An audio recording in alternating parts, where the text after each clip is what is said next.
Okay, I'm on. I look bald here. Anyway, I'm on what's it called? YouTube and Facebook. So just waiting for people to turn up. Gee, my hair looks terrible right now. Just slicked it all back. Hello. Might change it. Just waiting for people to turn up. Okay, there we go. That's better. Okay, hello. Just sitting here waiting for people to turn up. It's my regularly scheduled live. Sorry, my hair's a mess. I am sick, so if I get a coughing fit, I will have to shut down the live.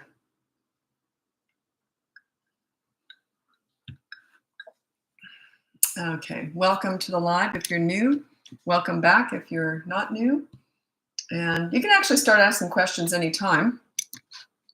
I'll just say that the link above it links to all my services and all my courses. So you can get my free behavior board, my mini toddler courses, my big boot camp course, or you can look into coaching. I don't have time to take everyone on with coaching these days, just because I got so busy, but you can look into it and let me know if you want to work with me.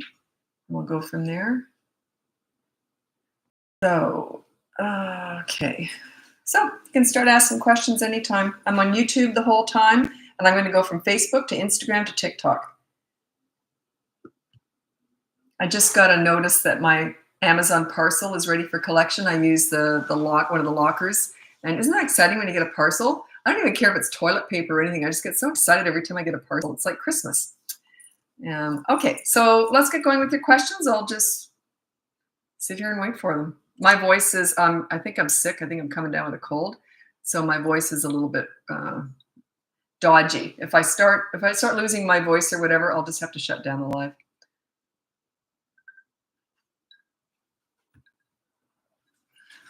Okay.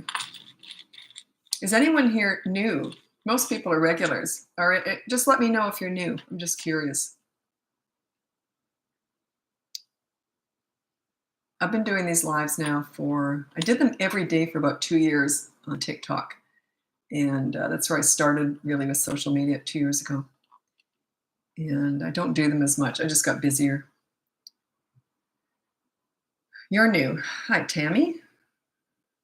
And you're new. Oh, I got a couple new people. Excellent. New. Oh, 3 people. Excellent. Okay, you can ask questions now. I'm just sitting here waiting for your questions. Got another one. New. Well, welcome here. Okay. Now, here we go. Jessica says, 6 and 4-year-old girls, they fight over everything. When and how should I intervene? I'm new. Okay. 6 and 4-year-old girls, is it a sharing thing or they just hate each other's guts right now? So there's so many different ways of dealing with that. I would just say, look, if you can't get along, you can just go separate. You just put a coffee table between them or something. Say, you play there, you play there. See how that goes. The next level is you say, you can't get along, you come with me. Take the oldest one out first. Say, you come with me for 5 minutes in the kitchen, just while you're washing the dishes or whatever, just chat with them, not about fighting. Just about anything else. You don't go on about the bad behavior. You just deal with it and then you focus on the good kid. So the 5 minutes is up. Say, okay, go back, have fun. They start fighting again. You take the other one out, the 4-year-old out, and you chat with them for 5 minutes. Then you put them back and forth, back and forth. They usually get so bored with this that they end up not necessarily getting along, but they end up avoiding each other to avoid the fighting so that you don't keep doing that to them. Because you're interrupting the play constantly, right? I got a million different ways to deal with that, but that's the most common one for my lives. It's my general answer. Oh, good. Okay. Delaney Stevens on YouTube says, I'm new. I followed you on TikTok, but then deleted it. But now I'm back watching. Excellent. Welcome back. Okay. Love your advice, but wish you would do some advice on twins. Totally different ballgame. Not really. No, I've got a lot of twins. I got triplets too as clients. Not really. No. I don't find it different from any other siblings, to be honest. Twins are usually quite opposite. Their personalities are quite opposite. Do you know why that is?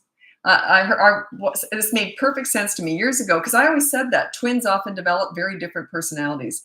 The reason is that they're so identical looking that they want their own identity. And when they see that one twin is stronger in something, they'll go another way. So, and I saw this study probably 40 years ago, and they said that twins are more different personality personality-wise than other normal siblings are. Not non-twin, not normal, you know what I mean, than other siblings are. It's interesting, eh? So 2-year-old twins hitting, oh, they're just toddlers. They're just nuts anyway. So check out my Toddlers Who Hit course. It's in the link above, and it's Toddlers Who Hit, Fight, etc. You might want to check that out. I'm going to read out my top 5 tips for parenting toddlers. That might help, just general advice too. And the last one probably applies to you. No, number 4 and 5 apply to you. Okay, these are my top 5 tips for parenting toddlers. Number 1, childproof your home so you never have to say no. Number 2, set up a toy rotation system so they're never bored. Number 3 is when you want to connect with a toddler, you enter their world. You don't take them to the nail salon, you go to the park and roll down the hill with them. Number 4 is, this would apply to you, is toddlers are all about actions. They're not about words. So you use consistent corrective actions. If they're fighting, just pull them apart and say no, and then keep them apart for a little while. So it's consistent though. They learn through repetition. They do not learn through words. All these mini therapy sessions discussing big feelings and big emotions, it's just garbage. It doesn't make any sense at all. And number 5, stop trying to figure them out. Toddlers are not figure-outable. They're brand new, fresh human beings. They've only been in the world for 2 years. And one of those years, they were a potato laying on a mattress. Like, they're just forming. I always say they're crazy. It's just that they haven't had time to develop sanity yet, okay? So yeah, cute as a button, but they're all feet, no brains. 5-year-old granddaughter. Oh, I don't discuss grandparenting. Because if I give anyone else advice and the parent doesn't like it, I only give parenting advice. So yeah. Like, I'm a grandparent. I never, ever would tell my kids how to parent. It's none of my business. I just don't do it. Yes, that's accurate. I have 2 sets of twins, 4-year-old girls and 2-year-old boys. Do you think when twins go to school, they should be in the same or class together or separate? I don't have an opinion on that because there's lots of arguments for both. It's one of those things you can find, what's that, confirmation bias? Whatever your opinion is on that, you can find lots of articles out there to confirm your opinion on that. It's one of those. It's a gray area. The only way I might make sure they're separated is if they're too dependent upon each other. I might ask if they're separated if that's the case. Otherwise, I wouldn't worry about it. Okay, parent of 5-year-old here. What do I do? What do I don't know what the question. There wasn't. You didn't finish the question. Do your techniques work with kids who have significant trauma? I specialize in teen crisis work, abuse, PTSD, trauma in any age kids. That's coaching. Okay, that's coaching. You'd have to hire me for that. So yeah, that's not general information. I need to assess what's happened, what they're going through, how old they are, how long it's been going on, blah, blah, blah. So I've dealt with a lot of kids who've been abused in every way possible and have PTSD and stuff. That's all coaching. That's a specialty, right? Can't give general Facebook advice on that. Yeah, I have to assess it. Okay. Do you give teacher classroom behavior advice? Absolutely not. The reason is I don't know anything about teaching. I'm a parenting coach. Very different roles. A lot of stuff does not cross over. A huge portion of my clients are teachers, principals, and child psychologists. And they're hiring me to help with their kids, okay? Their own personal home life kids, because they're different roles. I can't teach. I don't know anything about it. I've never done it. So I can't talk about it because a lot of stuff does not cross over. One is an institution, a business. The other one is personal. It's home. Parenting is personal. It's not like any other role out there in the whole world, like nothing else. So yeah, it doesn't cross over. Some stuff does cross over, but a lot doesn't. One of them is a reward chart. A reward chart works really good in a classroom because there's 30 kids. You're not singling anyone out. At home, a reward chart's a disaster. You know what a reward chart for good behavior is saying to your child? You're saying you're normally rotten, but if you should happen to be good, you'll get a gold star. See the message you're sending? Total disaster. But in a classroom, it's not personal. It's a business, right? Works beautifully. So yeah, a lot of the reason why a lot of teachers hire me is because they are trying to apply all the same stuff at home that they apply at school. It doesn't work. Some of it does, but a lot doesn't.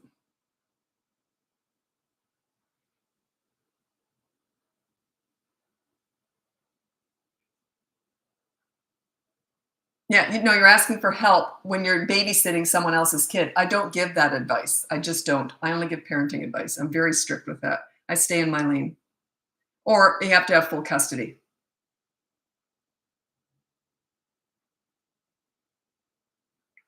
Okay, 17-month-old baby. Well, they're not babies past the age of about, 12 months really, but yeah. So a toddler. You got a toddler who tantrums when changing before bed and when hungry. How to handle it.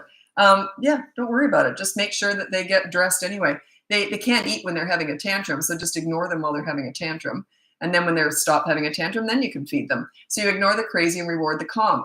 A tantrum is crazy. It's not upset. It's just, it's hard to explain, but a tantrum is not an emotion really. It's an emotion. It's a loss of emotional control at not getting what they want when they want. That's all. But yeah, if you're trying to change them and they're having a fit, I would get them changed anyway. I don't care if they have a pant leg on their arm. I'm getting them dressed. Like when I say you're going to get dressed now, you're going to get changed now, I make it happen. Once I say something to a little one, it's happening. I take action. So yeah, but you can't feed them while they're having a tantrum. Just wait it out. As soon as they're done, here you go. Here's your food. You never discuss the tantrum before, during, or after. There's no point whatsoever.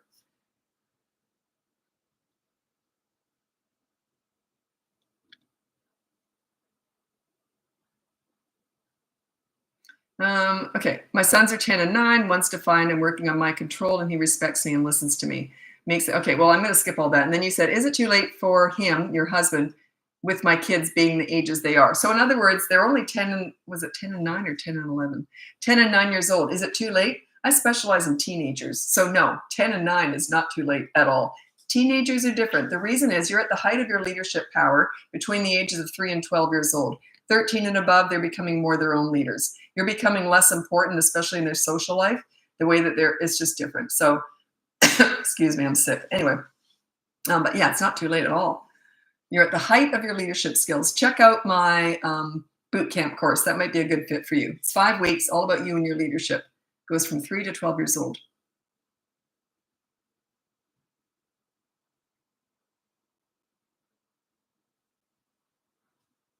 So I'm skipping ahead because I want to make sure people are still here when I answer their question. 14-month-old screaming for fun. How can I stop it or make it less? You can't stop it. So yeah, you just ignore the stuff you don't like, and you might want to walk away even. Don't say anything though. Just walk. Every time they scream, I'd get up and leave the room.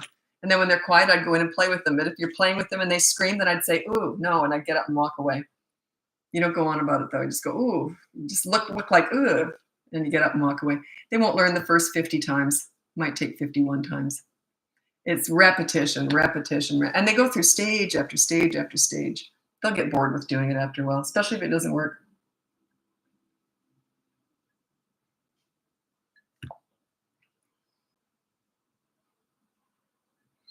So I have a 4-year-old. He doesn't get on a lot of electronics, so he doesn't have a lot of screens. He gets distracted easily. I usually have to point out toys.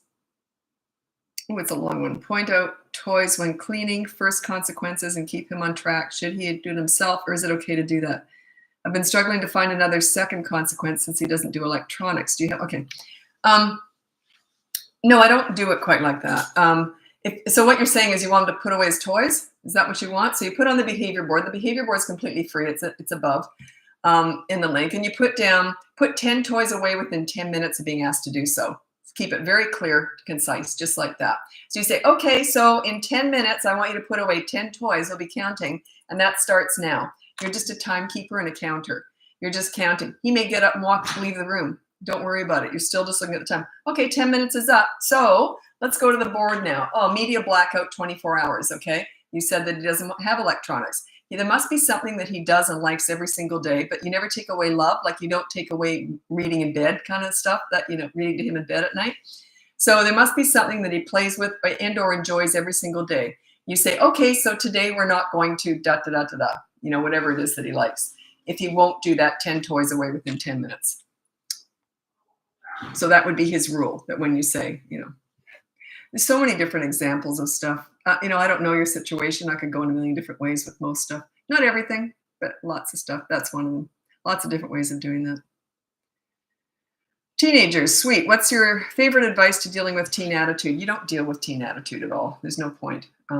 It improves once you get better at talking to them. You got to know how to talk to teenagers. Okay, these are my top 3 tips for parenting teenagers. Number 1 is you listen to understand and show empathy. You don't listen to gather information to lecture with, or they will shut you out and they won't tell you anything.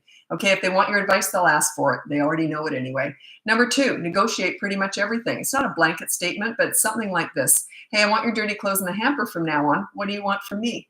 Negotiate where you can. That's showing them respect. I give to get, right? And number 3, don't sweat the small stuff with teenagers. If they do something stupid and it's not a big deal, just say, well, that was stupid. You want to hear what I did when I was your age, and laugh it off, okay? That shows that it's okay to make mistakes, just like I did, just like I do. It's okay. So yeah, teenagers are great. They're my favorite age. I started my business doing teen crisis work, and they're my favorite age. But the problem is that parents don't adjust their parenting style to adjust to the teen years. So it's never about the teenagers. It's always about the parents. They just haven't adjusted. And a lot of what works with young children totally backfires with teenagers. Sorry, totally backfires. That's why you look at that boot camp course. That's all set up really. It's really set up to get you through the teen years. It focuses on 3 to 12 years old, but you get that figured out. You get out how to give respect. The teen years are going to be a lot easier. When you learn how to be a leader with younger children, the teen years are going to be a lot easier. There's still some tweaks and changes that you have to make, but a lot of what I teach is just setting you up for the teen years, because that's when something does go wrong, it can be a big deal.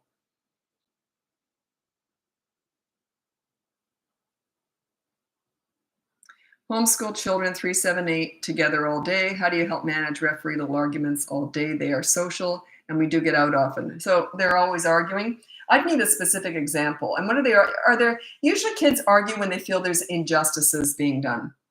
You make sure you're on top of what's going on and make sure things are fair and reasonable. My son, he was 15, and he says, I could never rebel because you're too reasonable and easy to talk to. Yeah, there doesn't seem to be any animosity between each other or you if they feel like they're being treated fairly. Are you treating them fairly? A lot of times you're not, and you don't get it. You don't see it. Or you do tend to favor one because they just don't get on your nerves as much as the other. It's usually injustices that cause kids fighting. I could be wrong about that, but it's usually the most common thing. So just keep an eye on what's going on and make sure that you're treating them fair and reasonable. Okay, I've just started watching your content and love the idea of your behavior chart. What course should I look at first that focuses on that? I only have one course that teaches leadership, and that is the boot camp course. It goes from 3 to 12 years old. It can actually go up to 13 and 14 if they're not like too advanced, you know what I mean? But yeah, it definitely can go up to 12. But it doesn't start under 3. So that's the only course I have that is general teaching leadership. So it's the boot camp course. It's in the link above. Everything I have is in the link above.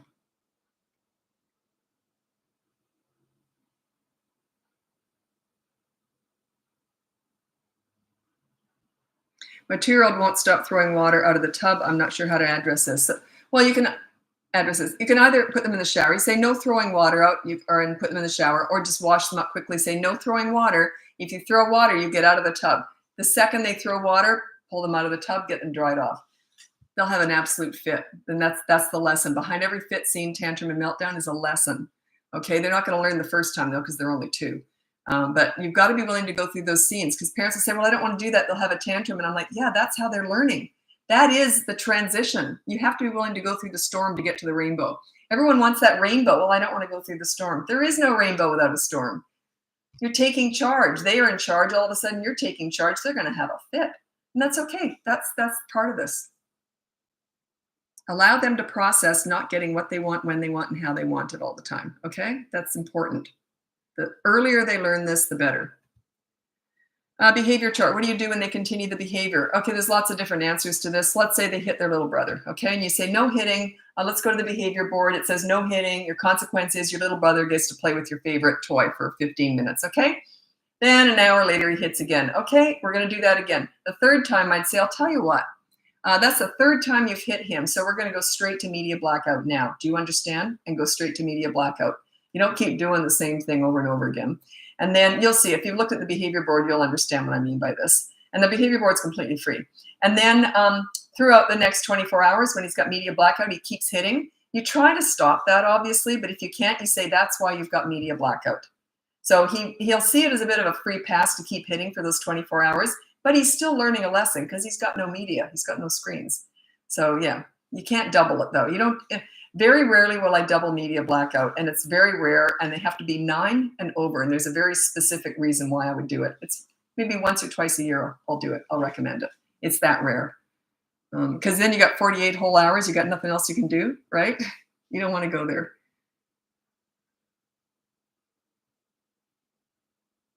Advice for hitting me, his mother, when frustrated or trying to get what he wants. He's 2.5. Yeah, check out my Toddlers Who Hit course. It goes into how you deal with that. It's all actions, not words. Don't do this talking about feelings and you hurt mommy. He doesn't give a hoot. That's all these words, these mini therapy sessions that are so popular right now. They're absolutely ridiculous. Yeah, toddlers are not about words. They're not about therapy sessions. They need actions. They need actions. That's all. That's their whole language. You know that saying, use your words. Have you ever seen anyone do that to a child? Use your words. What a patronizing, useless thing to say. Like, find your inner adult. Be more like me. That's stupid. Use your words. They are screaming, hitting, kicking. That is their words. They are using their language. Yeah, respect them enough to teach them in their language, not yours. You don't expect a 2-year-old to find their inner adult. Use your words. Be more like me. Oh, God, I hate that patronizing crap. Binged your content last night and loving it. Thanks so much for that. I can't stand watching myself. Everyone's like that, right? I sound all high and whiny. Can't stand it. Thanks for your support. I appreciate it. I've only been on social media for a couple of years, and I've only been here on Facebook for about 6 months, and I think Instagram for about 8 months now. And yeah, it's going really, really well. I really appreciate your support. And I think people are ready to hear what I'm saying. I've been in business for 17 years, and people weren't ready to hear what I was saying. I was getting mostly referrals and doing a lot of public speaking and doing a lot of TV and stuff like that. But now I think people are realizing that the please your parent style, where you're trying to make everything easy for your children, it's a total disaster. You're raising self-entitled snowflakes with mental health issues. They're all victims. They're all this woke victim culture. They're all so weak. And mental health every second word is my mental health. They're so weak.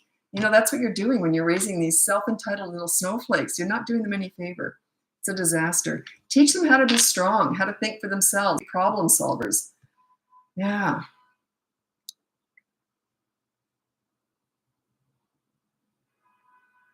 Okay, we're trying to limit the dummy for my 18-month-old. Ooh, I got a story for you. Well, it's a good one, actually. I lucked out with this.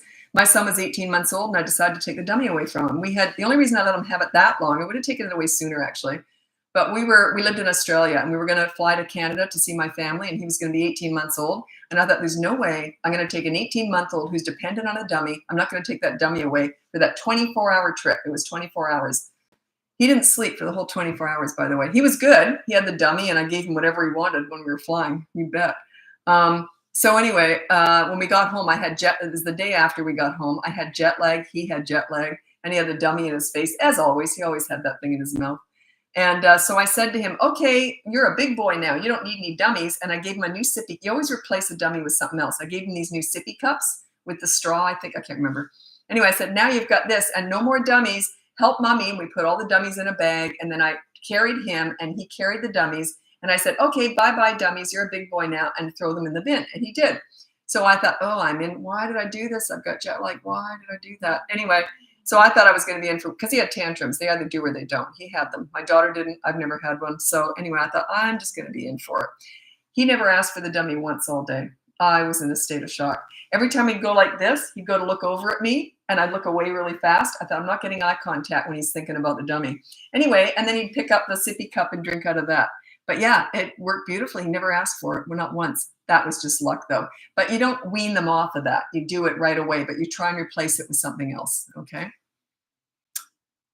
I expected him to have tantrums, and they might. They might. Oh, okay. So I'm skipping ahead just to make sure that when I answer a question that the person's there.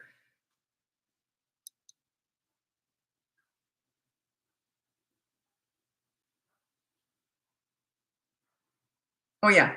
When I break my adult behavior rule, so no yelling. So your parents are on that behavior board too. That's what makes it work. I teach give respect to get it. I teach leadership.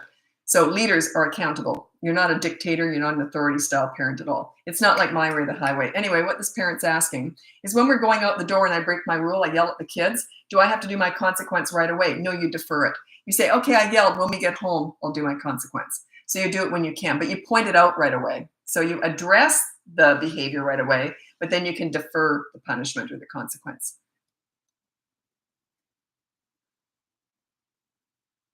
Okay. this just feels wrong, but I'll read it out. Do you think it's okay to withhold all gaming and media and give as a reward rather than take as a consequence? Yeah, no, sort of. Okay. No, I think that they should have a set amount of hours per week that they can decide when that is if they're older. They can figure that out. Media management. Look up some of my videos called media management. And what you can do, though, is you can withhold media until, after school, hand over your phones and no media, no screens. No, you can have a snack when you first come home with screens if they want, whatever. They can sort of, decompress from school. And then you say, okay, I'm not going to have any screens now till you've done your chores and your homework, whatever. Then you can, so as soon as you've done your chores and your homework, then you can get that back. So it is sort of a reward, but it's just withholding until they do what they have to do. So it's not so much rewarding for good behavior. It's rewarding to get their homework done or whatever, but it's not really rewarding for good behavior. It's rewarding for doing something that they have to do. In my mind, that makes perfect sense. I hope it kind of made sense to you. The reason I didn't like it is almost sounds like, well, if you're nice to me, then you'll get it. You see, you got to be careful what you're rewarding them for.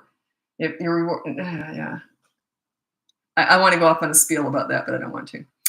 We're also Australian and have family in Texas. We want no dummy or bottles to take him overseas in January. Yeah, good luck with that. Flying with a toddler. Ugh. Awake the whole time. The whole time. Imagine an 18-month-old awake for 24 hours. Oh, he was really good, though. He was good, but he was like this. His eyes were wide open. You know how they get overtired? His eyes are wide open.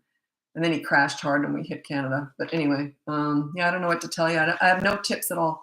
And you give in to everything. You never put a plane full of people through a tantrum. The only way to stop a tantrum is to give them everything they want right when they want it. I did that on the plane. There's no way I would, all rules were gone. When you're on a plane, all that smashed in people all together on a plane, there's no way I would allow a child to have a tantrum. If there's anything I could do to stop it, giving in, whatever, I would do it. Because I would consider that really selfish to put a plane full of people through that.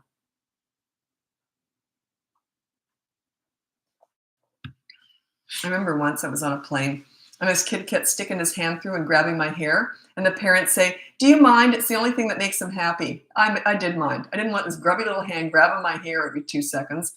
So yeah, talk about rude parents. Oh, it's awful.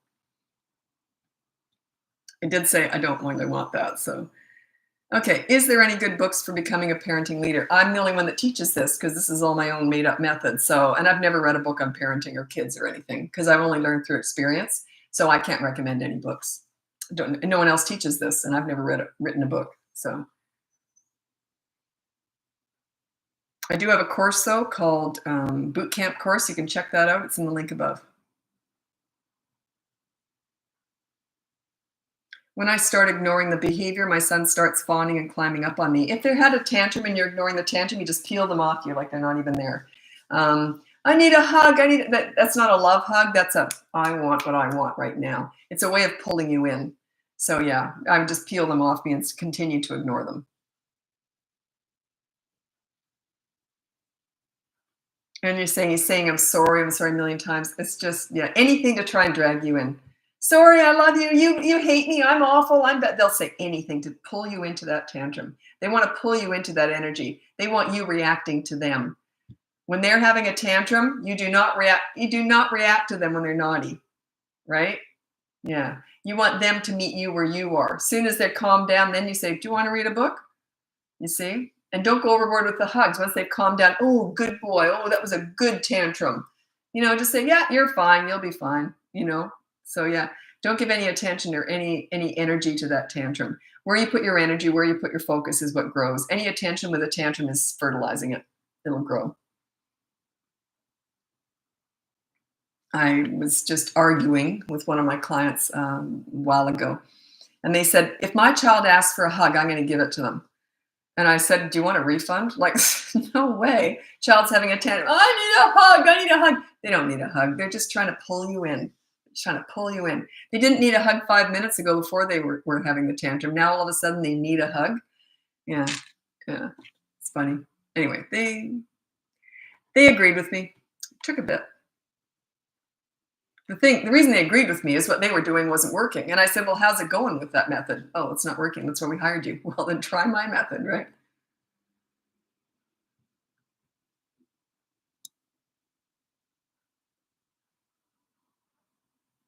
Oops. Oh, I gotta go. I'm moving over to Instagram now. If you want to join me over there, it's Bratbusters Parenting. Otherwise, I'm also on YouTube the whole time. That's where I save all of my lives. Anyway, check out in my link above, check out the free behavior board, the mini toddler courses, the big boot camp course, or you can look into coaching. So I'm hopping over to Instagram. Hopefully you can join me over there. Happy parenting.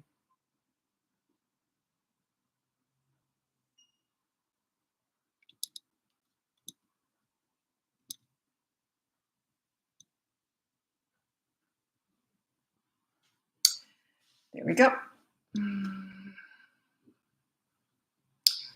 This is on YouTube. 3-year-old wakes up at 1:30 wanting us, then again at 2:30, how to keep them in bed. Check out my bedtime battles course. It goes into all that. How old's the kid? 3 years old. Okay. Check out the bedtime battles course. It's a whole system. How to get them in bed, then how to keep them there. That's the hard part. And it's difficult, but it's usually quick. It's a quick method. It often works in one night, sometimes 2 or 3, but it's usually the worse that first night is, the better the results.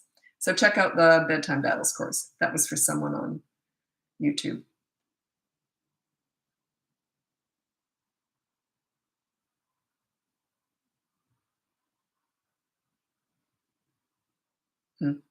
Sorry, just reading some other stuff. 6-year-old cries a lot. I don't know why they're crying. Generally, though, kids who have a leader as a parent tend to be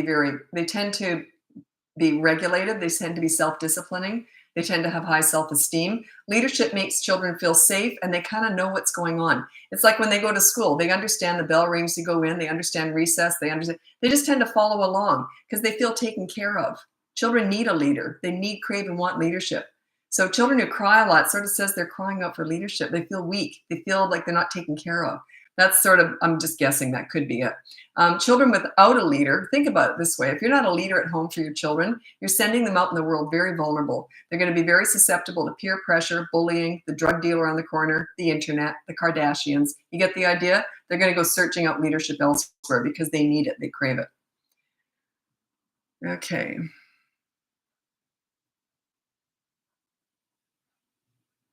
18-year-old hitting other kids. 18-year-old hitting randomly that says sorry, and I said, you must mean 18 months.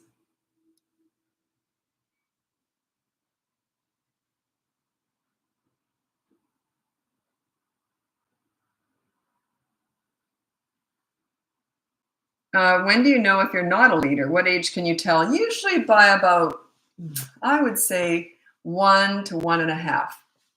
You'll start to see the difference. Because I was the leader, my ex-husband wasn't. He was the pleaser. And that's usually the way it is. There's usually a very clear leader. You can both be leaders, but there's usually one that's stronger. Do you know how I knew that they knew that I was more the leader? It was on the change table. They start to, like crocodiles, twisting and turning. They did it a lot less with me. Because when I said, I'm changing your nappy, in Australia it's called a nappy, I'm changing your nappy, and they kind of understood it was going to be changed. Whereas dad would be more likely, okay, do you want a toy? He was always trying to appease them, that pleaser parent style stuff. He was always trying to appease them. So yeah, and they were more likely to sort of twist and turn and just act out more with him. So he was a good dad, but that's just the difference. So about 1.5, you'll start to see a difference. It's because it's how they are with the other parent.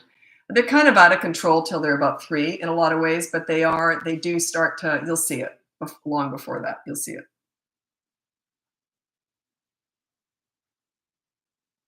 18 months. Okay, what was the question though? 18 months. I forgot the question now. You have to put the whole thing in. Oh gosh, I'm sick again. Can't believe it.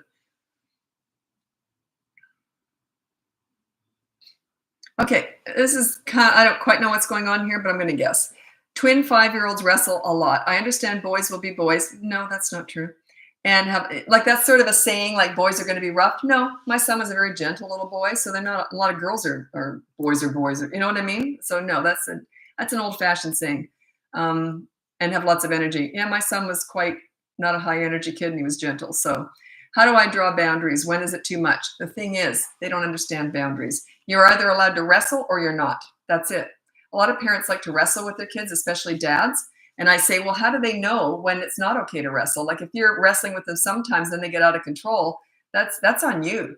They don't understand the when do you stop? They don't understand that the dial, switch it down a little bit. So they can either wrestle with each other or they can't. They're only 5. They don't understand the difference. Okay. So that's the thing. You're setting them up to fail By allowing them to wrestle at all, you're setting them up to fail. And it's not that they can't be physical, but you can have like trampolines or some other way of them being physical. They don't need to wrestle to get their energy out. But some of my clients are literally cowboys, like in rodeos and that, and they wrestle with their boys and they say, I'm not quitting wrestling. So I have to respect that. And I say, okay, that's fine. So then we do have to work around that, but it's still difficult because if they're allowed to get physical with their parent or with each other, then they go out in the world, they're more likely to get physical out in the world too. It's just become their body just thinks it's okay to do that because they are allowed to do that at home. I feel like I was going around in circles there. It made sense to me. And you have to put the age down if you're asking a question, by the way. I'll just skip through if there's no age. Okay, what do you say about putting toddlers in daycare? I don't have an opinion on that. I think there's pluses and minuses to everything. It's like people say, what about Montessori school? What about mainstreaming? What about breastfeeding for years? What about co-sleeping? Those are all like, it's just your own personal view, what you want to do. So yeah, daycare can be great. My kids were in daycare every morning when I went to the gym. They went to the gym daycare. My son loved it. That was his social world. He hated leaving. Whereas my daughter couldn't wait to see me. She didn't enjoy it. And it was too chaotic for her and, she didn't enjoy it. But yeah, they went in there and that was just too bad. I said, you got to learn to get out there in the world anyway. So yeah, they were going to go in no matter what. But that was just an hour a day. So, but yeah, it worked for them. Well, that was good. The jury's out on that. Is it good for them? Yeah, it can teach them social skills. And other kids, maybe not so much. There's no set answer for that.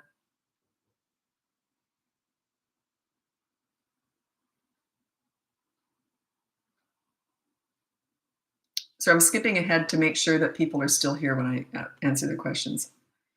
2 and 5-year-olds ask the same questions over and over again. That's a learned behavior because you keep answering. They keep asking, say, I already answered that, so that's it. Okay, and then just go like that. They keep asking, change the subject, look like you don't even hear it.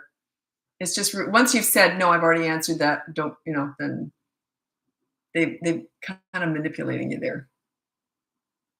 They usually only do that when they're not getting their own way. Or they say, but why? But why? It's when they're not getting their own way and they're trying to turn your no into a yes. I'm guessing that's what's happening. They're relentless if they think they can get you, right?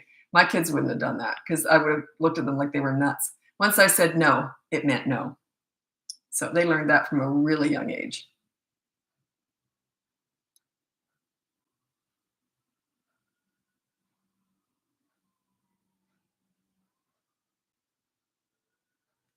My 3-year-old always answers questions how he thinks we want. So in other words, he's feeding you the information he thinks you want to hear. Is that what you're saying?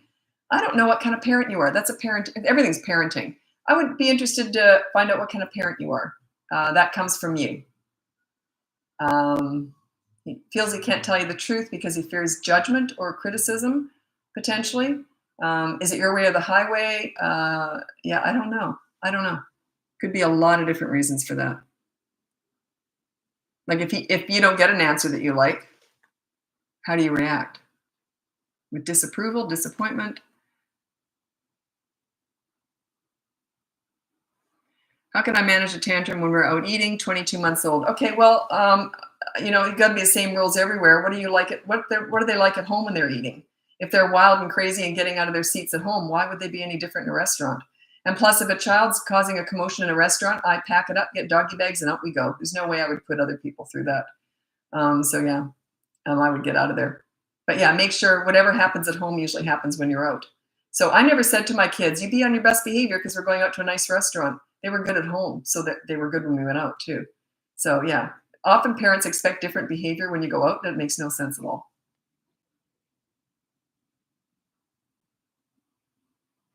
Plus, you got to be the same parent when you're out too. A lot of parents say, I'm too embarrassed to discipline when I'm out. I'm not. I'm like, everyone watch. I know what I'm doing. Watch the show.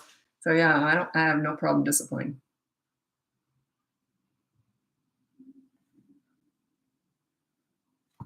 So I got a little fly in here. Summertime, flies are starting to come in. 3-year-old says no to everything all day. That's just a sign you're not a leader. You might want to check out my boot camp course. Also, you might want to check out my, he's already potty trained, but he won't poop on the, okay, so you don't need the potty training course, but it is in there. It's also in the boot camp course, potty training. Anyway, better make sure it is potty training. No, I don't know if I put that in. But what I did put in the boot camp course is they won't poop on the toilet. I'm going to tell you why. Just a sec. I'm making a note. Okay. No, I wouldn't have put potty training in the boot camp course because that starts at the age of 3. So, and potty training is before that. But in the potty training course, I talk about when they won't poop on the toilet. There's 3 reasons for that. One is the splashback. If they ever pooped in a real toilet and they got splashed, they didn't like it. The other one is cold air on their butt. They don't like the feeling of that because they're sitting there for quite some time with this cold air on their butt, right? They don't like that. The other one is hanging phobia. They don't like the feeling of hanging, the poop hanging and pulling on their rectum. They don't like that feeling. Those are the 3 reasons they won't poop in the toilet, usually. So what you do is you hike up the heat in the bathroom, use a little mini potty, put lots of toilet paper in there so they can feel it on their bum, and the poop hits the bottom of that little potty before it hangs, right? So yeah, and there's no splashback. And you explain that to them, okay? So yeah, good luck with that. Sorry I was so graphic, but it's pooping, right? Everybody poops. What a great idea for a book. That sounds exactly like something I would have written. Everybody poops. Just say it like it is. Okay. What are some things kids would have to do if they break a rule when not at home? Well, you say, okay, you broke that rule. When we get home, there'll be a consequence. You defer the punishment, but you mention it. You say, when we get home, we'll go look at the behavior board. Okay, so you defer it, but you address all bad behavior when you're out, but you can't always do something about it. So you wait till you get home. But if they're under the age of 3, if they're toddlers, you have to use consistent corrective actions right in the moment.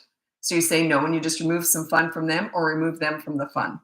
You don't do timeout. I hate timeout. Can't stand it. I think it's horrible. It's very humiliating, and they don't learn anything from timeout. It's horrible. I think it's just mean. What are your best techniques? What, with a toddler or a teenager, or I don't know. I'll tell you, I think the number 1 parenting skill is listening. But they have to be a certain age to do that. Yeah, it's a whole bunch of stuff. I'll write down my top 3 leadership qualities. I've already wrote it down. I mean, I'll read it. My top 3 leadership qualities. And this sort of goes for toddlers too, all ages. You be calm during the storms. So when you're disciplining, things aren't going well, you stay calm. It's like a business transaction. No emotions are welcome in the storm. It's all business, just calm, calm. Number 2, you be crazy during the rainbows. When everything's happy and you're having fun with your kids, just be crazy, be goofy. I used to chase my kids around the house with underpants on my head. I was the panty monster. So just be crazy when you're having fun with them. Calm during the storms, crazy during the rainbows. Number 3, be a great listener. You listen to understand, show empathy. You don't listen to gather information to lecture with. From the time I was really little, I can remember telling my mom, what should I do? I've got this problem. She used to say the same thing to me. I don't know. You're a smart girl. You can figure it out. And we'd talk about it. And I always thought I was coming up with my own solutions. She was sort of coming up with ideas.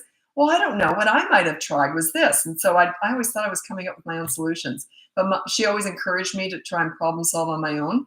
She was a really good listener. So that's what I did with my kids too. So be a good listener.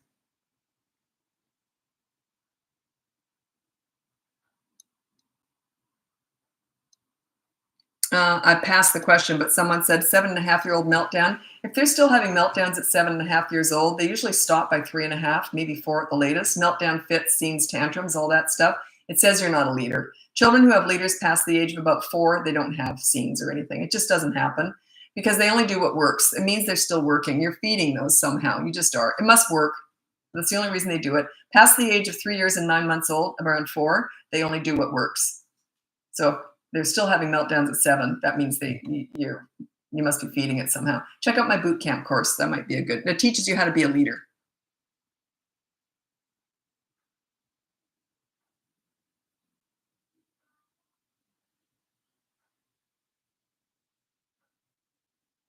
Oh, you're advised in the past. Okay, I like this question. You're advised in the past to stay calm and say whatever if they are answering back. Do you think my 8-year-old will start saying it back to me? And if she does, what should I do? She's only going to say it back if you're having a scene too. You know what I mean? She can't say whatever if you say good morning. And she might say whatever and then just ignore it. Yeah. What this mom's referring to or dad's referring to is when a kid's going on. So you've already laid down a consequence and they're going, not fair, I hate you, I hate you. And I always say you go like this, you go, whatever, and then just go and do the dishes or something. In other words, don't give that any weight whatsoever. That's what they're referring to. So yeah, and then she said, what if they start saying it back to you? And so, yeah. If you're having a conniption fit and a meltdown, they have every right to say that. 7-year-old being bullied at school. I was never bullied. My kids were never bullied because I used a certain method with myself. I just figured it out, and then I've taught this many times over the years. How do you bully-proof kids? Now it's hard once it's already began because the bully already knows that child is a victim, that they're weak. But what you do is, I'll tell you a story. I was in grade 2 and I had to go to the bathroom in the middle of class. So when I was coming out, I had the hallway all to myself. You know, grade 2, that was a big deal. Ooh, the school hallway, I'm all alone. But coming down from the principal's office, of course, he just got in trouble all day, was this grade 5 big bully. He was a school bully. He was in grade 5, I'm in grade 2. He sees me come, it's just the two of us in the hallway. He sees me coming down the hall and I'm like, oh my God, no. So, and that's why they keep classroom grades separate, but I don't know what he was doing coming down near the grade 1 and 2 area. Anyway, well, maybe because he saw me. So anyways, coming towards me. Now my last name was Hanky, and he came right up in my face and he goes, Hanky Panky. And I said, I prefer Snot Rag and Boogie Bundle. Oh, well, got to get back to class. And he never came near me again. What I had done was, I didn't know I was doing it, but I figured it out, is I agreed with him. I used humor, like lighten the mood, and then I gave him an out when I said I got to go. So that's what I teach kids how to do. Like, let's say someone says, you got a huge nose. The whole family does. We use it as umbrellas for each other. So laugh it off, have all these set things ready to go. And then you say, okay, what have you got for lunch? Or what PlayStation game, or what show did you watch last night? So you agree with the bully, use humor, and then change the subject. It gives them an easy out. If you don't give them that easy out, they'll keep coming back at you. Now, the way you teach your kids this is, don't just tell them what to do, you role play it. Because just telling them what to do, they're still haven't done it yet. But if you role play, they've practiced saying this and doing it. So when they're actually faced with a bully, it'll come out easier. Now, if it's physical bullying, that's different. Adults have to deal with that. You never teach a child to fight back with a bully. Bullies are not all cowards. Some of them are practiced fighters and they're good at it. So I would never teach a child to defend himself physically unless he was really getting killed or something. But yeah, so it's up to the adults to deal with the physical bullying. What if your 6-year-old is unfazed by 24-hour media blackout? We'll find something else that works. You need leverage. So take something away that they love, something that would bother them. Sorry, I'm coming down with a cold, jeez.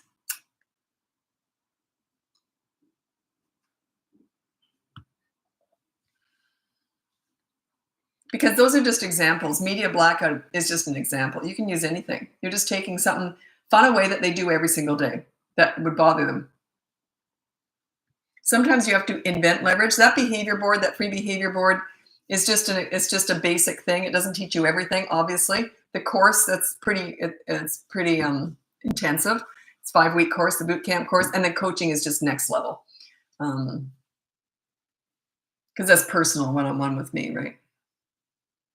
And don't compare notes. If you and your sister both buy coaching, don't compare notes, because I've had this before. Their friends will both hire me and they compare notes and they're completely different. You're different from your friend. You're different from your sister. Your kids are different. Coaching it's unique. Like it's specific to you and your family.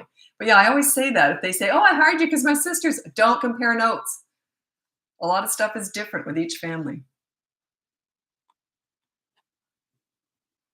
Oh, he's going to have a fit when I tell him to do something at home. Behind every fit, scene, tantrum, and meltdown is a lesson. Embrace those. I often say that 8-year-old kid that I started working with, he'd never met me before, so he didn't know what he was up against. And I'd never worked with him before. So he looked at me and he goes, if you don't give me what I want, I'm going to have a fit. And I said, bring it on. And he went like this. And he never did. He thought, whoops, she knows what she's doing. I have no fear of a fit. That's my gold. You have a tantrum with me, that's gold. I can exercise my leadership. I love those. I wished he would have had a fit. I could have exercised my leadership. Right? Doesn't bother me. Go right ahead. So if you're afraid of a fit, scene, tantrum, or meltdown, they're in charge. How do we prevent tantrums? I get asked that all the time. Give them everything they want and they'll turn up into rotten kids. You can't avoid this stuff. If they're prone to having tantrums, fit scenes, and meltdowns, you have to deal with that. You have to ignore that. I have a tantrum busting course if you're interested. That's for toddlers. And the boot camp course goes in great detail with all this stuff, how you deal with this. Best way to discipline a very strong-willed, smart 2-year-old. Consistent corrective action. Consistent corrective action. Yeah. You just take some fun away or remove them from the fun each time. You got to be consistent though, and it's corrective and it's an action. It's not words. It's not words. This one mom, I think it was a question. She goes, I just can't believe it. I told him that when he hit me, it hurt my feelings and he still did it. And I said, how old's your kid? And she goes, 2. He doesn't care. Like, you hurt my feelings. That's discipline? How is that? That's about you. That's not about him. They need actions. You say no and you take away a toy, remove them from the fun for a little bit. They'll learn eventually, not right away. It takes repetition, repetition, repetition. My behavior board seems a little long. Will that make the kid feel like he's bad? What do you mean by long? I don't understand it. Will this make a kid feel like he's bad? You're on there too. How does that do that? I've never had that happen. That's an interesting question. Will that make him feel like he's bad? You're on there too. It's an accountability chart. Yeah, I don't understand that question, to be honest. Blah, blah, blah, blah. Sorry, I'm skipping ahead to make sure people are here when I answer their question. Oh, gosh, there's a lot of questions. So the 2-year-old hugs after she hits, but hits again, right? Then a hug is just, I mean, it's probably something you've taught them to do. So I can hug, then hit again, hug, then hit again, hug, then hit again. It's not a corrective action. Giving a hug is not a corrective action. Say you're sorry, that's not a corrective action. My son, we lived next to this, or not right next door, but we had a neighbor who had a little boy. He was an aggressive little guy. He was nasty. He ended up getting kicked out of all the high schools too when he grew up. He was nasty. The parents never dealt with him properly. Anyway, he would always be hit. Had to stop seeing them because he kept hitting my kid. And they were 2. And my son was a very gentle little boy and he didn't defend himself. He couldn't, right? This kid kept hitting him. The mother said, say you're sorry. He'd go, sorry. And then he'd just hit again, sorry, and hit again. That's not a corrective action. It teaches them nothing. You've just taught your child, give a hug, then you can hit again. Give a hug, then you can hit again. That's what you've just taught them. So hug, hit, sorry, hit, sorry, hit. You see, you've got to use consistent corrective action. Now, if she'd pulled her kid out of the sandbox for a couple of minutes, you say, no hitting, and pulled him out of the sandbox for a couple of minutes, he might have learned to stop hitting, but he never did. And he ended up being the school bully, kicked out of tons of high schools. It's funny because they'd moved away long before the kids grew up. And I was at the gym one day and I heard about this mom talking about, oh God, we got stuck with the the bully that none of the other schools would take in. And I said, is his name by any chance such and such? Because I just knew. And they said, yeah, how'd you know? And I said, yeah, I knew his mom and that when they were little. It was a disaster. Say you're sorry. What does that do? Give a hug. What does that do? It's useless.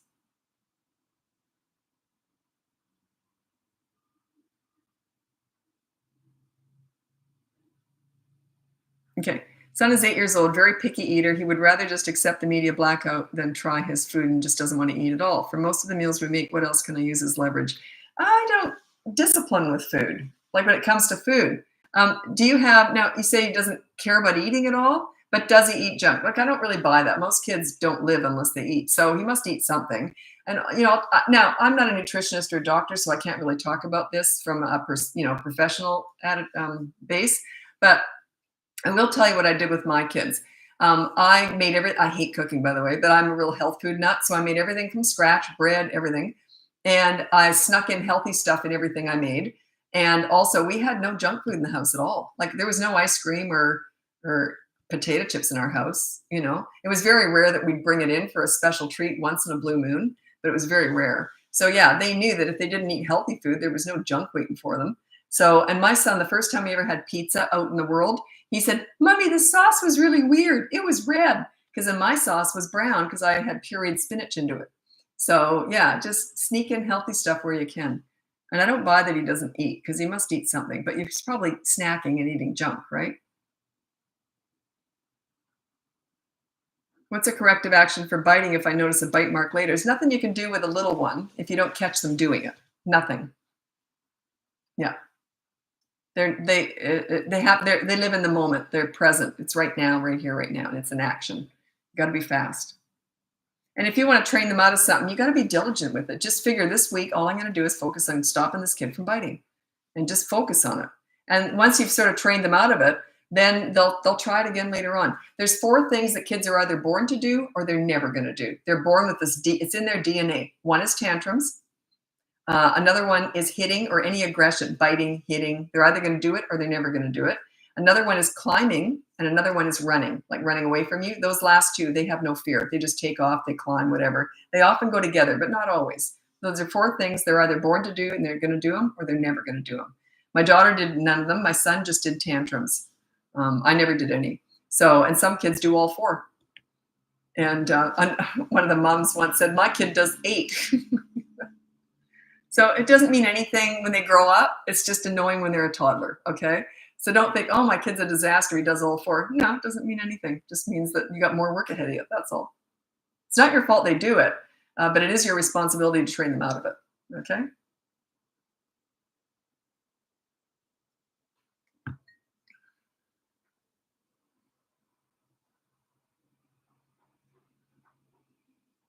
You're kind of working around me here. It's okay. So when the child hugs you before you've administered a punishment, what do you do? How do you administer the punishment when they hug you? This is how, if a kid's just had a fit and been really difficult and then wants a hug, I go, you're all right. Okay, so here's the consequence. See, I don't do the real love hug. It's not a love hug they want anyway. It's validation that what they did, they can get away with it next time. They're asking for a reward that, yeah, that was okay. You can do it again. It's not a love hug at that point. It's, oh, I'm all upset that I was rotten. I'm all upset. Hug me and validate it. That's what it is. That's another one. I get child psychologists as clients. That's another one they'll often argue. And there's 2 things they argue all the time. That's another one they will sometimes argue, that one. But that's not a love hug they're after. That's validation that they can just keep doing it again. That's okay. I love you. You can keep doing it. But yeah, I'd say, you're all right. Okay, here's the consequence. You see? It's like that.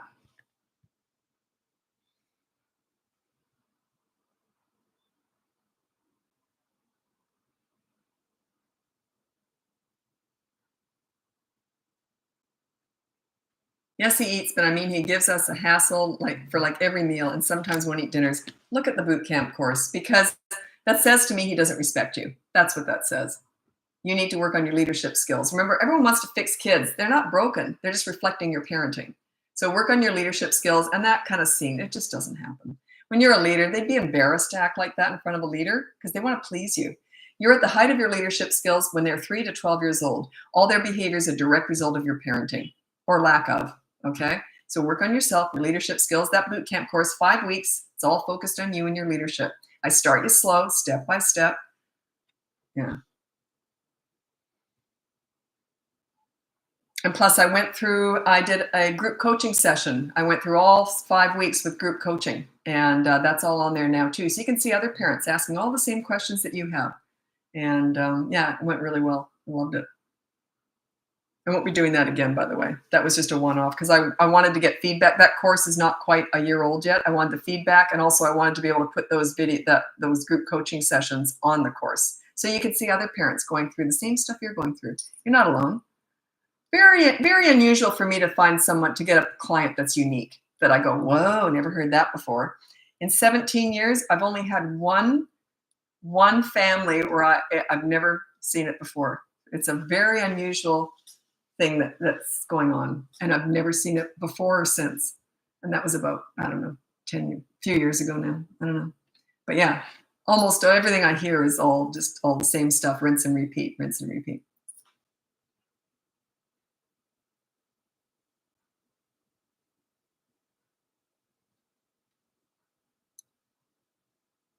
Potty training, age, and tips. I have a whole course on that, and I recommend about 2.5 years old. Check out the potty training course. It's called Potty Party. It's all positive. It's all fun.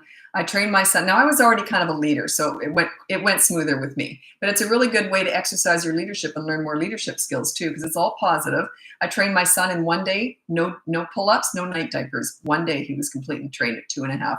My daughter was 2 days, completely trained. No accidents, nothing. No night diapers, but I did take a porta potty everywhere we went. So, book recommendation on leadership parenting. I'm the only one that teaches this. This is all my own stuff. So, and I've never read a book, or I've never read a book. I've read books, but I've never read a book on parenting or kids. So I could never recommend one. And I've never written a book. So, and I'm the only one that teaches this. Although there are other people out there teaching my stuff now, I've heard. And a few people are even, I think they've been reported, some of them now, but they're using all my videos and taking money from people as if they're me. So be very careful. This is me because I'm live and I'm answering your questions. So just go on the link above. That's me. But yeah, there's people out there pretending to teach leadership parenting. That my style, my exact stuff, it's all me. It's they're ripping you off. If they're trying to sell courses to you, they're ripping you off. It's too bad, but I can't help it. What to do when a 5-year-old climbs in bed with us in the middle of the night. Check out my bedtime battles course. That goes into great detail about that. Anyway, I got to go. I'm moving over to TikTok now. If you want to join me over there, it's Bratbusters Parenting. If not, check out the link above. You can get my free behavior board, my mini toddler courses, my big boot camp course, or you can look into coaching with me. So anyway, happy parenting, and I'm heading over to TikTok now.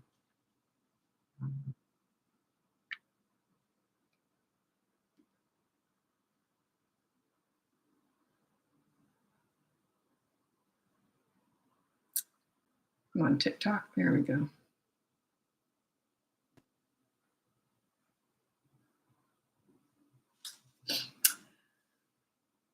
Okay, this is for Carol and Darcy. Okay. Now you've got a few questions there.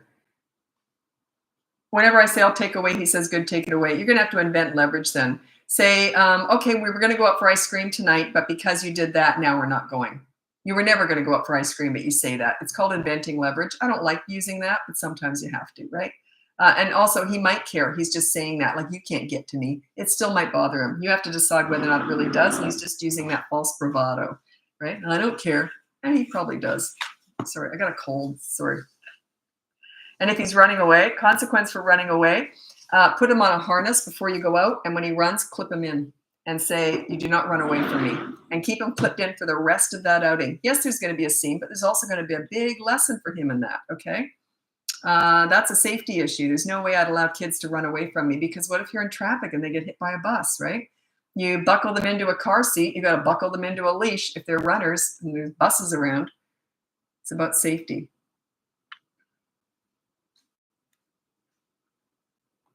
It's temporary too. All this stuff, you know, they learn.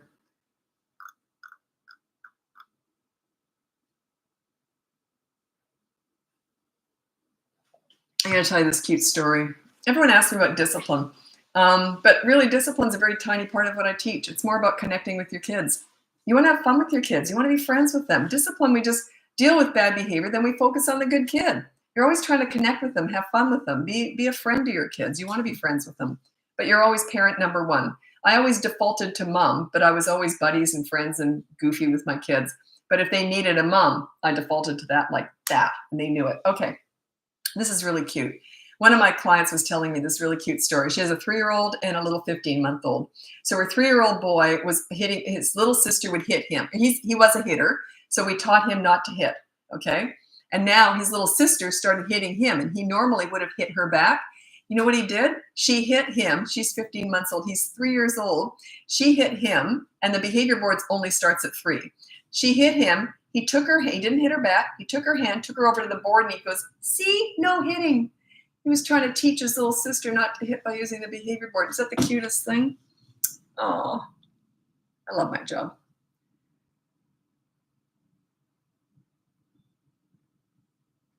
Curious on debatable topic of iPad for toddlers, limit screen time or wait. Well, it is debatable because it's a gray area. It's not a black and white issue. Some babies are fine. I know my little granddaughter, they use that fruit thing, but they're very sparing with it because she's just obsessed. You know, the fruit faces going across the black screen?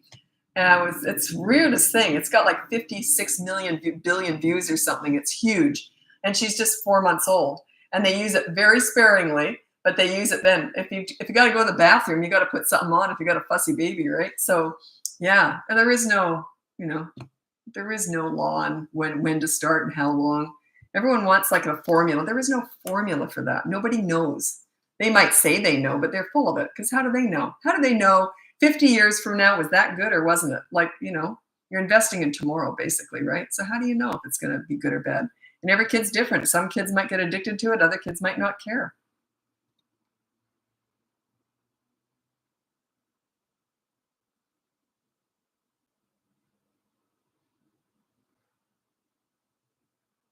Oh God.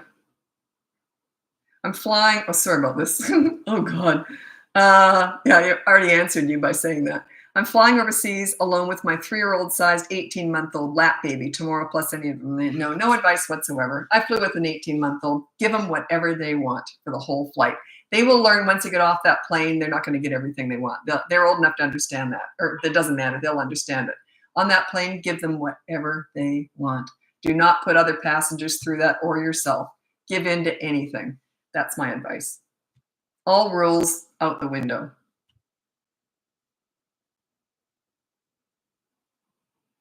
Suggestions on power struggles. Make sure you win. You want to be the leader. Yeah, that's the plan. Thank you. Yeah. Could you imagine ignoring a tantrum on a plane? Because that's what you do. You ignore tantrums, not in a plane. I give them whatever they're tantruming over. Here you go.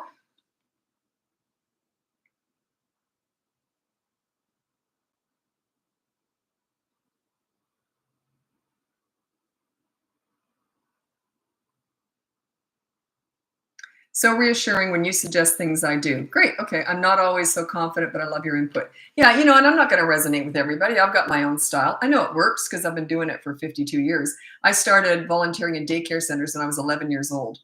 Who does that? That's weird. Eh? Anyway, I was always mothering kids anyway. So I was volunteering in this daycare center. And they used to ask me back then, how do you do that? The kids love playing with you, but they're good for you. And I didn't know how to answer that, but I was a leader even back then. So I think it was just something I was always meant to do. It's just common sense, really.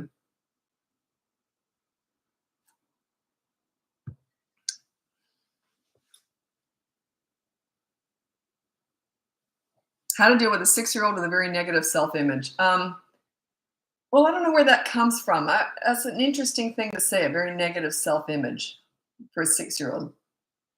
Anyway, children who have a leader as a parent, because leaders build their kids up and and children who have leaders have high self-esteem, a lot of confidence. They like themselves because that's what leadership does for your children. You don't want obedient little soldiers here. You're raising confident, self-disciplined kids who respect themselves and you. Okay, so work on your leadership skills. That's a bit of a tell. It means you're not a leader. So check out the boot camp course. It goes from 3 to 12 years old. That might be a good fit for you. He had some bad teachers in SK that tore him down. Yeah, but if you're a really good leader, it doesn't matter what teachers do. Both my kids had a bad teacher, and they had the same teacher in one year. I can't remember. Anyway, she was horrible. She ended up quitting. She hated kids. She even admitted it. Because I don't know why I'm teaching. I really don't like kids. She was awful. She was mean to the kids and everything. But they had a leader at home, so I used to say, yeah, she's not a very nice person, but you're going to get bad bosses too. So I didn't try and protect them from stuff like that. So yeah, make sure you're a leader at home. It can override everything else. If you're a really strong, calm leader, it can override anything else that's going out there in the world. It strengthens them. So yeah, your leadership makes them feel like they got a safe place to land, that you can take care of business, you can help them out. And plus, I never tried to say, oh, well, she's a teacher, disrespect her. I never said that. I said, yeah, she's a lousy teacher, but you're gonna have to learn. I never tried to protect them from stuff like that. But because they had such a stable home life with like a leader at home, and their dad was a good dad too. But what I mean is that I was a very strong leader, and that sets them up in life. They can sort of ride out any storm out there in the world because they got you to come home to and talk to about everything.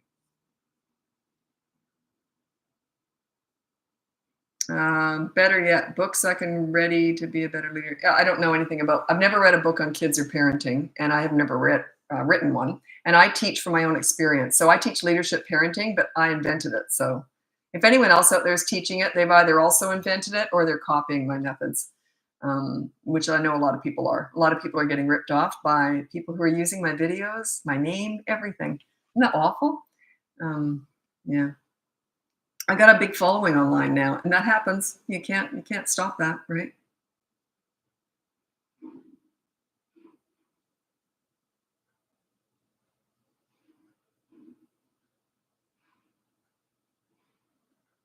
How do I tell my 2-year and 9-month-old he can't have ice cream in the morning? Tantrum galore. Let him have a tantrum. Just don't give it to him.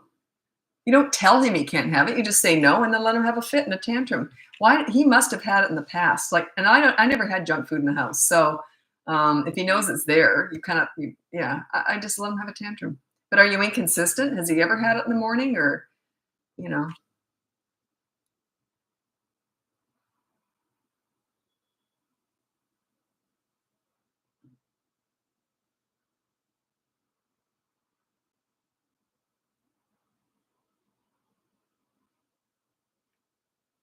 Oh, Carol and Daisy or whatever on YouTube. Check out the boot camp course. You're asking me really general questions that are really dealt with.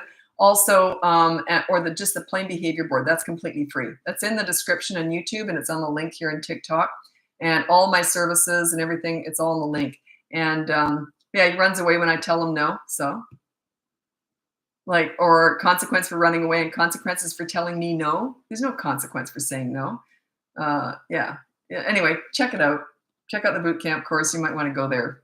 It kind of explains all this.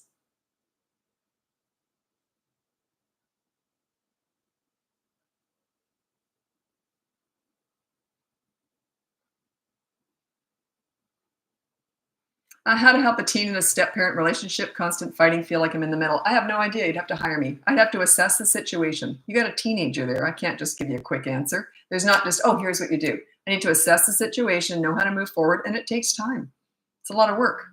It takes time. If you want to hire me, I can't take everyone on these days because I'm just so busy, but you can look into coaching. If you really want to hire me, you have to send me an email and tell me the age of your kids and what you want me to help you with. And then I decide whether or not I can take you on because I like to mix up the ages and that with clients.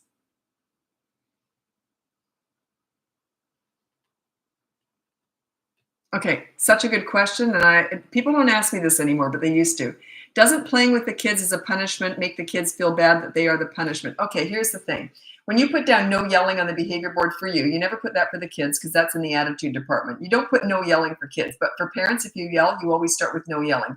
Your consequence is you have to play hide and seek with the kids for 15 minutes or something like that. So what this parent is asking is, don't they get offended that the parents are being punished by playing with them, like playing with them as punishment? Do you know I've been doing this for 17 years? Not one little kid hasn't been excited that their parents are playing with them. They love it. They don't take offense to it. It's never happened.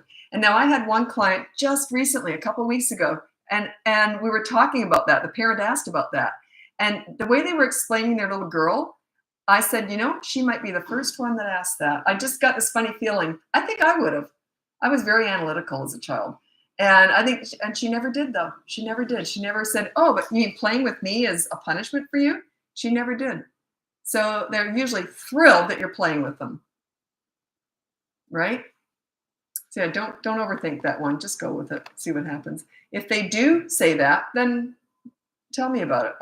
That'd be the first time ever in 17 years. Not one kid has ever said that. It's never come up. If I've been inconsistent a lot in the past, is it too late to start now 12, 9, and 6? No, not at all. 12, 9, check out the boot camp course. So you want to start now before they're teenagers. I specialize in teenagers. So if I can get that sorted out, then 12, that's still, yeah. You got 2 tweens and a child. Tween is 9 to 12 years old or preteen. So yeah, it's not too late at all. I specialize in teen crisis work. It's never too late. But it's all about you. That course is all about you. You lead, they will follow. Leaders lead, they react to you. It's all leading, leading, leading, leading. It's all about you. We're not fixing kids, we're teaching parents here. Your goal is to make your children feel good about themselves when they're with you. They don't feel good about themselves if they're being rude and disrespectful. That's your goal. You want them to like themselves when they're with you. Then they just want to please you because they feel good about themselves when they're with you, right? That's gold. You ever looked up to someone like a mentor or a teacher that you just loved? Would you ever be rude to them? Don't you want to please them? Because they make you feel good. That's what you do for your children when you're a good leader. You make them feel good about themselves. That's the pool story. Check out the pool story. That epitomizes the way I look at leadership parenting. It wasn't an example with my own child, but it's an example exactly how you bring out the best in kids. When they do something bad, you deal with it, and then you focus on the good kid, and you get great results. Okay? That's the pool story. It's the very first video, and I've pinned it myself. My daughter does all my social media, all my marketing, all that stuff. Any emails you get are all from her. Yeah, she does all that. Thank God, because I'm lousy at all that stuff.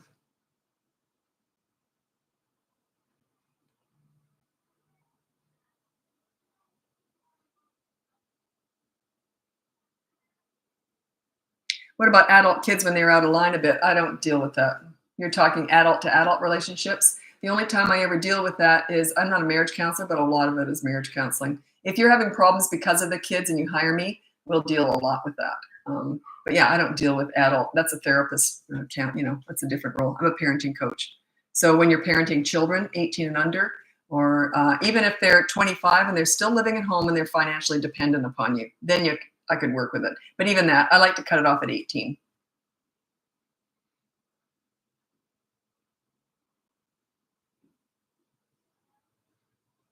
Okay, when you say ignore a tantrum, do you mean to not acknowledge the tantrum? This is what you do. Oh gosh, I'm getting sick again. I can't believe it. Anyway, I'll tell you the mall story. I hesitate to tell stories right now because I worry about not being able to finish them. If I start getting a coughing attack, I have to shut it down right away because it gets ugly. Just let me have a sip here first. Okay, this is a quick story about how you handle a tantrum. My son was 3 years old and it was his second to last tantrum. We were in a mall, just the two of us, walking towards the parking lot. And for some reason, he just threw himself on the ground, started having a tantrum. Who knows, right? And there wasn't any reason. Like, we weren't even talking about anything. So anyway, he started having a tantrum. So I pulled him off to the side and let him have his tantrum. And it's a very loud, busy mall, so we weren't disturbing anyone. So then I pulled out my nail file, and I'm just standing there filing my nails, not looking at him, nothing. It's like I'm just waiting. You don't look on a phone, by the way. I think that's rude. You want him to know that you're waiting for his tantrum to finish. You're not looking at him, though, but you want to look like you're just waiting for a bus, right? You're waiting. I guess people were starting to talk to me because I looked funny standing there filing my nails with a kid who's tantruming. So all these young moms kept coming up and saying to me, oh, you should give him a hug, talk about his feelings, like all that garbage. And I'm like, oh, keep going. They're just new moms. They don't know what they're talking about. Anyway, but then all these grandmothers and moms with older kids kept coming up to me saying, good on you. You know what you're doing. I'm like, yeah, I know what I'm doing. Anyway, the tantrum didn't last very long. He gets up and I said, oh, y'all done? Okay, let's go. And that was it. He only had one more tantrum after that. In other words, it ain't working with this mother, right? Gets you nothing with me. I'm just waiting for it to finish. As soon as it does, oh, y'all done? Okay, let's go. You never discuss a tantrum before, during, or after. Why would you? What's the point? There is no point. There's two things that when I get a child psychologist for a client, there's two things they argue. One of them is tantrums. You always validate their feelings. You always discuss a tantrum. Why? What's the point? Yeah. Anyway, I always think I win that argument. They might think they do, but they've hired me. So anyway, never discuss the tantrum before, during, or after.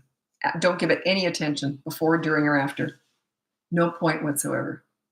Children will lean into what works and they lean away from what doesn't.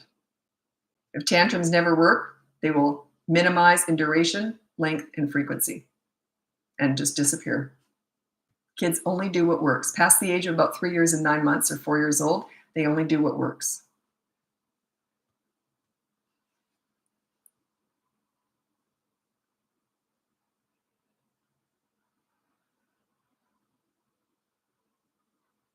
Tips for being a better leader for an almost 4-year-old. Check out my boot camp course. It's a very intensive course, but I start you off slow, step by step. I just went through it with a whole bunch of clients, group coaching sessions. They're on there. I'm not doing that again, by the way. I did group coaching just so I could add it to the course. And but yeah, I just finished doing that a couple weeks ago. So you can see all the other parents asking all the questions you probably have. But anyway, it's a very intensive course. It goes over 5 weeks, and it's all about you and your leadership. It's not really about your kids. It's about you. I don't teach kidding. We're not fixing kids here. We're teaching parents. I managed to get respect with kids I worked with, teenagers, toddlers, and they were never easy kids. No one once ever, in all the years I was volunteering with kids, no one ever said, here's an easy one, Lisa. They all went, good luck with this one. I've worked with troubled teenagers. I've managed to get respect. Was it them or me? Did I just catch them on a good day, or do I know how to lead? Right? Do I know how to talk to teenagers? You're not so much leading them, but you know how to talk to them. Yeah. A lot of adults make the mistake of patronizing teenagers. I don't do that at all. Anyway, that's a different thing.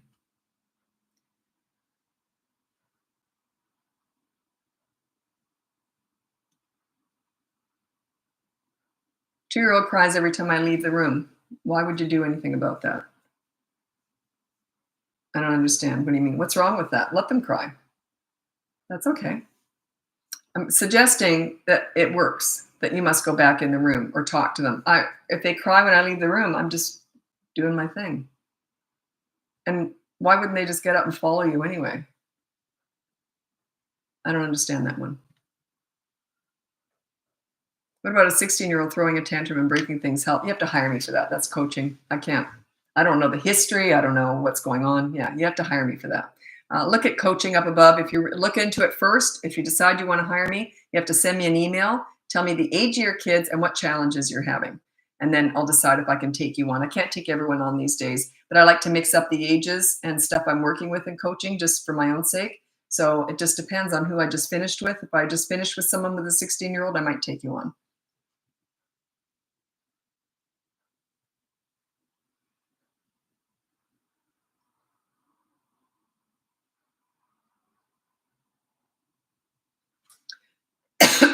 Pardon me.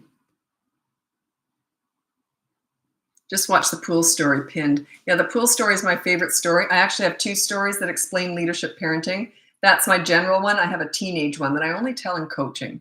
It's a bit next level, but it's the exact same thing. I never let anything go. I deal with bad behavior, then I focus on the good kid.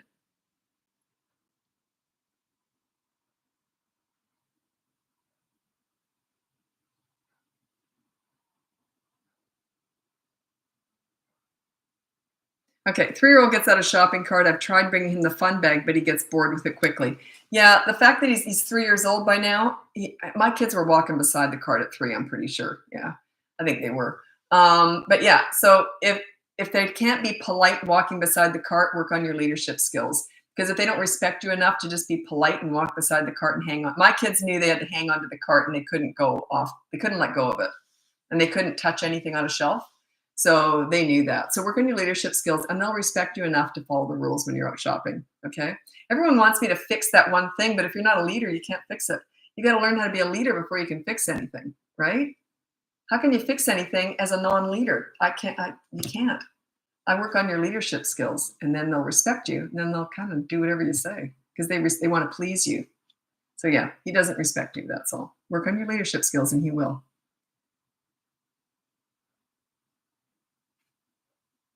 What do you do when a 3-year-old hits when mad? You just say no and you push them away, like push that hand away. You have to do it every single, and you can physically restrain them if they keep trying to hit. They get this going. Just physically, but don't look at them. Don't talk to them. You still ignore them, but you're just physically restraining them while they're hitting. And then when they stop, you let go. If they start up again, you grab them again. It gets ugly, but you got to win these battles. If you're not strong enough to win these battles with a 3-year-old, what are you going to be like with a 13-year-old? Right? You don't do it physically with a 13-year-old. But yeah, you got to win these battles now when they're little. How to correct them when they use a curse word. Put on the behavior board, no bad words. And if they do, there's a consequence.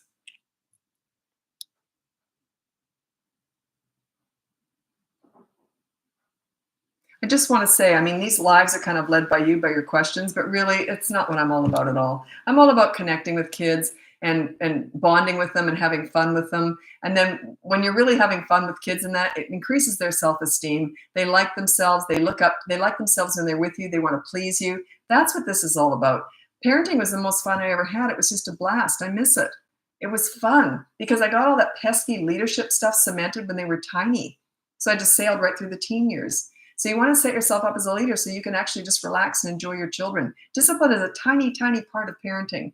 Most of it is about bringing out the best in your children by having fun with them, connecting with them, bonding with them, enjoying them. They love that. Their love language is play. The more you play, that's their love language. Parents tend to overpraise and underplay. Play more and praise less. Praise is okay, but it doesn't do anything really. There's no results that come out of that. You feel good about yourself, but it doesn't do much for kids at all. Playing, their love language is play, is connecting with them. Yeah. Anyway, I got to get going. My voice is starting to go. I got another cold coming on. Wouldn't you know it? Anyway, that means I'll be wearing a mask tomorrow morning at the gym. No one ever wears them anymore. I feel kind of self-conscious now, but I don't want to go there without a mask. Anyway, thanks so much for joining me now. I've got to get going. And if you check out the link above, you can get my free behavior board, my mini toddler courses, my big boot camp course, or you can look into coaching. Anyway, happy parenting. Bye now.